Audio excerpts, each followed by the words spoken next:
All right, welcome back to another turning video. So this time we are going to cover the skew. Okay, and this is an optional one. I'm not sure, I know it's not part of your kits, but if you want to play with the skew, I highly recommend it. It's one of those tools, it's coming in off the camera from your left there. It's one of those tools that you'll kind of hate until you love. It's just a little tricky, and I'll explain kind of why it's a little tricky. And this one's a little smaller, so you can kind of see. Okay, this is a little smaller one. I think it's going to be easier to see. This is my larger one. Okay, so I think you'll be able to see this a wee bit better. Yeah. Okay, so the problem with the skew is like your cutting edge, again, it's going to be about rubbing the bevel, just like we said before. So you're going to be rubbing the bevel with the skew, but it's going to be held at kind of a 45-degree angle. And it's also going to rest kind of across in an arc. Since it's going to be at a 45-degree angle, it's going to rest more of at an arc on the surface of your wood. So it's still about rubbing the bevel. Same concept as the roughing gouge. It's just this one's going to still rest on the heel and the point and the tool rest, but it's going to be up on its edge. Okay, and it's going to rest kind of at an angle. Right, so again, it'll be easier to kind of see once we get everything rolling here, but this is the skew. Okay? All right, so we'll use the smaller one to begin with here. We've got the speed somewhat turned up now, so again, I've got my safety glasses on. I'm going to give this a spin, again, just to make sure it's not going to be hitting anything. We rounded this now and got it relatively smooth with the roughing gouge. Okay, so I just want to show you, actually, maybe we'll do the bigger one first. This is a little large for this spindle, but just so you can kind of see what we're talking about. So this is actually going to be up on its edge. Okay, and then we're going to introduce the heel. So now we're just resting on the tool rest and on the heel of this tool. So there's no cut happening.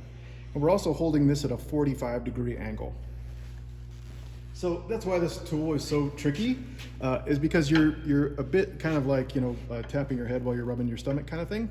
So you're resting here, okay? You're resting on the heel back here, okay?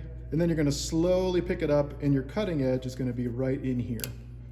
Okay, so you're kind of balancing on this, and then you also, if you think about this being kind of perpendicular to the axis here, we want this to be right at about 45 degrees. Okay, so we're looking at about there, okay, for our skew chisel. Okay, and this is actually gonna ride along the bevel back, or the bottom of the heel of the bevel here. Okay, so it's gonna be riding along the surface that you just cut. So in some ways it acts just like a jointer. So it's cutting, it's using a reference face that you just cut, okay, for the rest of your cut. Okay, so it's using that smooth surface that you've just cut with the front of the blade, okay, to reference the back. So you get a really nice smooth surface. Okay, it is really easy to catch and it's easy to kind of have this knock around. So it does take a little bit of practice to kind of deal with, but I'll show you what the cut actually looks like here. All right, so I'm just gonna be turning this with my hand again. So again, I gotta stop bashing that on here because it's deafening. It's deafening when I do it. So you wanna just make sure you got the heel of this guy. So this guy right here, okay, resting on the tool rest. That's taking all the force. Okay, so now you wanna introduce that 45-degree angle, but you just wanna be touching the heel of the tool. Okay, and I'm just gonna slowly pick up my right hand, okay, until, right there, you start getting the cut. And you can see it's peeling off a cut. So this is no longer that cut from the roughing gouge. Okay, which you can hear here. Okay, that's actually a ripping cut across the grain. Okay, this is now a skew cut. Okay, so you can just hear the difference in the cut that's happening already. Okay, so once I get that cut, then I can actually start moving this along the piece. And you can see it's pulling off these long, nice spiral shavings that are falling apart in my hand. Okay, so it's just pulling off these nice long spirals. That's what we want. Okay, this is the way the skew works. Okay, and that's why it makes a really nice smooth cut, because it's not ripping anymore. Now you're actually taking a nice skewed cut, okay, all the way across the board. Okay, so it's going to leave a lot smoother surface. So let's see what that looks like in action. Okay, and it's always going to be tip up. Okay, so I don't want to use it like this. That's going to be a peeling cut, which is going to be very disruptive to the wood very quickly. Tends to feed itself and kind of want to flip you over. Okay, so again, always tip up. Okay, again, I'm kind of holding that surface.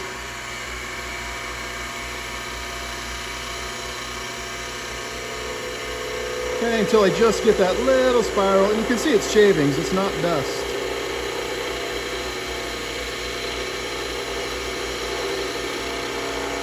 So that's just taking all those high spots off and giving me a nice skewed cut rather than that ripping cut. Okay, again, open hand, slow the lathe down. Okay, so I'll kind of try to get in there a little bit closer on this one too. So even with the really slow cuts that we did on the other side here with the, let's see, we'll do that. Okay, so this was the rough and gouge side. So still pretty nice and smooth. But those skew cuts really leave a beautiful surface. All right. So I went one way with that. I think I'm probably going to end up blocking. Oh, geez, sorry. As we spin this drunkenly around. I swear I am completely sober. All right. So this is also to add insult to injury. Not only are you now balancing on this edge here, okay, balancing on the heel here, and then slowly picking that up until you introduce the cut. Now you got to be able to do it in both directions. So this is kind of one direction, and then the other direction would be this way. Okay, so so just know that it just does take a little while and a little bit of practice to kind of get there. But I'm going to go ahead and flip this on. Okay, and then I'm going to go ahead and go the other way. Probably going to be blocking this mostly for you, but okay, again, I'm just looking for those shavings coming off. And this is also going to tell me where the high and low spots are too. Like that's a high spot there. Because the tool rest is not moving in and out. So if I'm hitting something and not hitting somewhere else, I know that's a high spot. Or a low spot. Okay, so there's still some low spots here. So this is a way you can get a really nice tight spindle. And I'm hoping I don't demo a catch for you, but it's always a possibility. But again, as long as you're rubbing that bevel, you should have no trouble. Okay, so I'm going to go ahead and come back the other way again. Pick up my right hand. Always those 3 points of contact. Anytime you start getting that little squeal, you hear that? That means you're getting vibration. Okay, so it probably means I need to go ahead and tighten this up just a hair. And it's also a pretty big tool for this, but I'm just going to go ahead and tighten that up. Okay, and then I would go ahead and take that cut again.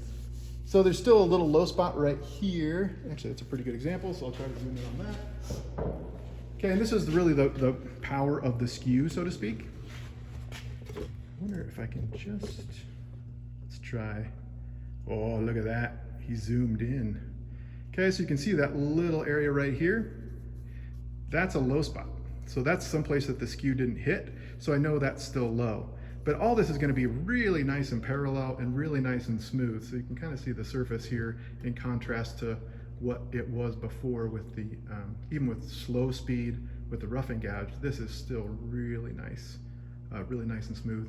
You can see a little bit of that pattern kind of too on the end here from that vibration. You can kind of see a little, it's just a little vibration kind of thing there, where you can really see the low spot here too.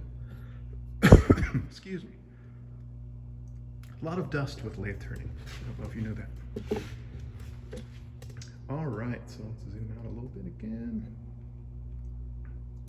Oh yeah, oh geez, oh geez.